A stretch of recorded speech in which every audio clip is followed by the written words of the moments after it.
नमस्कार दोस्तों, स्वागत है आपका हमारे यूट्यूब चैनल शिक्षा गंगा पर। तो आज मैं आपके लिए लेसन प्लान लेके आई हूँ। आप टीचिंग से रिलेटेड जो भी कोर्स कर रहे हो, चाहे बीएलएड, बीटीसी या फिर आपका जो है बीएड हो, उन सभी में ये लेसन प्लान काम आने वाला है। तो यहाँ पे सबसे पहले हम डालते हैं, चलिए स्टार्ट करते हैं। सबसे पहले हम डालते हैं कि हमारी जो पाठ्य योजना है वो कौन सी नंबर की है। तो यहाँ पे ये हमारी 6 है पाठ्य योजना, तो मैंने यहाँ पे 6 डाला हुआ था। आपके जो जिस नंबर पे होगी आप उसको डालेंगे। उसके बाद सबसे पहले हम दिनांक डालेंगे, जिस डेट पर आप जो है इस लेसन प्लान को पढ़ा रहे होंगे उस डेट को डालेंगे। उसके बाद विषय क्या है, तो विषय हमने यहाँ पे सामाजिक विज्ञान लिया हुआ है, तो ये सामाजिक विज्ञान है। और चक्र यानी जिस पीरियड में आप पढ़ा रहे हैं उसको डालेंगे।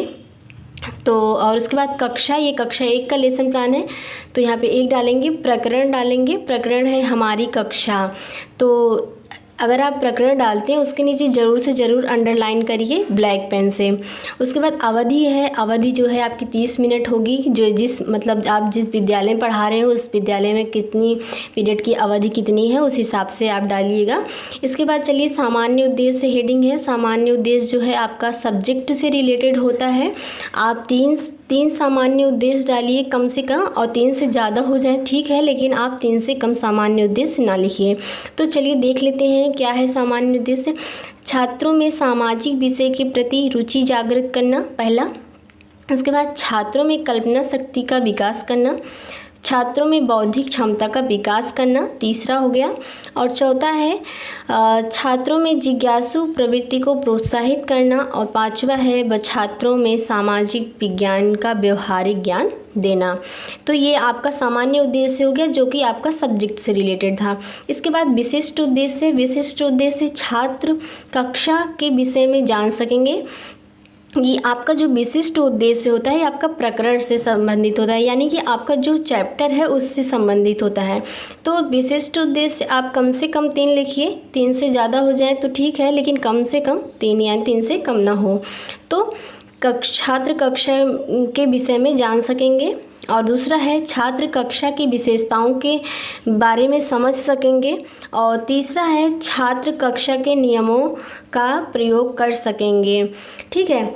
इसके बाद सहायक सामग्री हेडिंग है, तो चाक, डस्टर, लपेट, श्यामपट्ट, संकेतक, मेज, कुर्सी, आप जो भी सहायक सामग्री ले गए हैं हमारी कक्षा नामक चैप्टर पढ़ाने के लिए, तो उन सभी चीज़ों का आप यहाँ पे नाम लिखेंगे। पूर्व ज्ञान क्या है, छात्र कक्षा के बारे में सामान्य जानकारी रखते हैं, यानी कि आप जो है किसी क्लास फर्स्ट का है तो बच्चे पहले तो केजी एलकेजी पढ़े ही हैं, तो उनको पता है कि कक्षा क्या होती है, इतना उनको सामान्य ज्ञान है।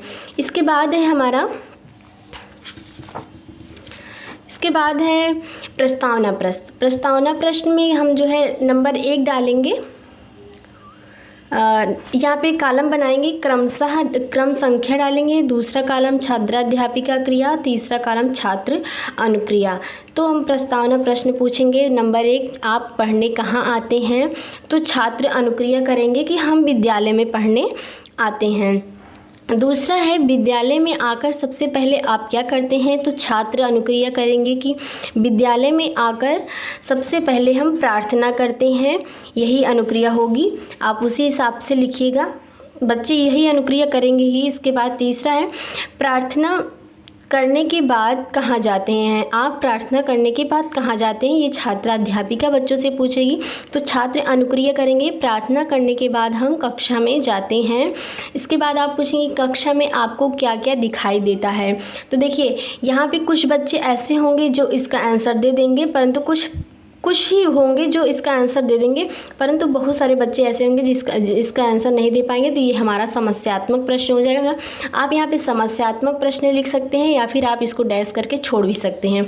इसके बाद उद्देश्य कथन आता है हमारा। तो आज हम हमारी कक्षा नामक पाठ का गहन अध्ययन करेंगे, ये हमारा उद्देश्य कथन है। इसके बाद आता है प्रस्तुतिकरण। प्रस्तुतिकरण में हम 4 कॉलम बनाएंगे, क्रम संख्या, शिक्षण बिंदु, सहाय छात्राध्यापिका क्रिया और छात्र अनुक्रिया।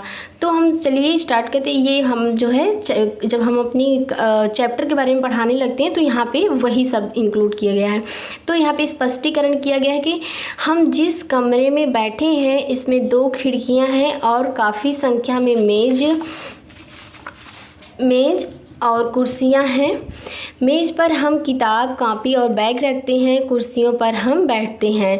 देखिए आप जो है बच्चों को दिखाएंगे कि ये देखिए ये हमारी मेज़ है और इस पे हम कॉपी रखते हैं, और कुर्सियाँ भी दिखाएंगे। तो यहाँ पे आप बना दीजिएगा शिक्षण बिंदु में।